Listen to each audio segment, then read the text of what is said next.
تو حروف ہلکی کتنے ہیں جی؟ حمزہ ہے، ہے اور ہا، خا اور عین اور غین۔ یہ تنوین کے بعد دو زبر، دو پیش، دو زیر یا نون ساکن کے بعد اگر آ جائیں تو کیا ہوتا ہے؟ اظہار ہوگا، اس نون ساکن کا اظہار ہوگا۔ جیسے ہم کہتے ہیں من، کیا کہتے ہیں؟ من، نون کو کہاں سے نکالیں گے؟ اظہار تو نہیں ہوا نا۔ اظہار کس چیز کو کہتے ہیں؟ اظہار کا مطلب ہے نکلنا اپنے مخرج سے۔ جو مخرج ہے نا نون کا مخرج کیا ہے؟ تالو کے ساتھ زبان ٹکراتی ہے، ان، وہاں سے جا کے نکل آئے نون، ان جو مخرج ہے اس سے نکل آنے کو کہتے ہیں اظہار۔ نون کا اظہار کیا ہے۔ اخفا کا کیا مطلب ہے؟ چھپا لینا، زبان وہاں سے نون نکل نہیں رہا، زبان آپ کی اس کے مخرج پہ جا کے لگی ہی نہیں ہے۔ تو من آ گیا نا، من، اب اس کے ساتھ یہ ہو لگا دیں آپ تو یہ کیا بن جائے گا؟ من ہو۔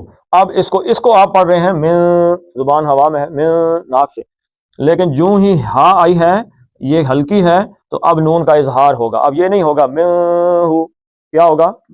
من ہو، من ہو، من ہو۔ سمع اللہ لمن، لمن، نون رک گئے، آگے کچھ بھی نہیں، لمن، لیکن جو ہی آیا ہا، حامدہ ہو، ہا آیا تو اب نون کے آگے ہلکی آ گیا ہے تو کیا بن گیا؟ اب یہ لمن نہیں، اخفا نہیں کیا بلکہ اظہار کر دیا، لمن، لمن حمدہ۔ تو یہ آپ نے ان کو یاد رکھنا، چاروں کو، آسان سے ہے۔ حروف ہلکی سے، حلق سے، حلق کے حروف کتنے؟ 6 جو حلق سے نکلتے ہیں۔ یہ 6 حروف ہیں کہ جو حلق سے نکلتے ہیں۔ ان 6 حروف سے پہلے اگر نون ساکن آ جائے یا تنوین آ جائے، تنوین میں بھی کیا ہوتا ہے؟ نون ہی ہوتا ہے نا۔ مثلا یہ لکھا ہوا ہے من، تو لکھا ہوا ایسے ہے نا، 2 زبریں پڑی ہیں، اصل میں ویسے کیا ہے؟ من۔ تو نون ساکن ہی ہوتا ہے تنوین میں۔ تنوین کے بعد یا نون ساکن کے بعد ان میں سے اگر کوئی حرف آ جائے، حمزہ، ہے، ہا، خا، عین اور غین، کوئی آ جائے حرف ان میں سے تو نون کا کیا ہوگا؟ اظہار۔ اخفا نہیں ہوگا۔ اخفا کیا ہے؟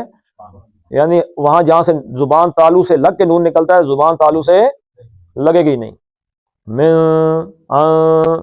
ان جاء البشیر، ان جا، اور اگر ان نون کے بعد کوئی ہلکی آ جاتا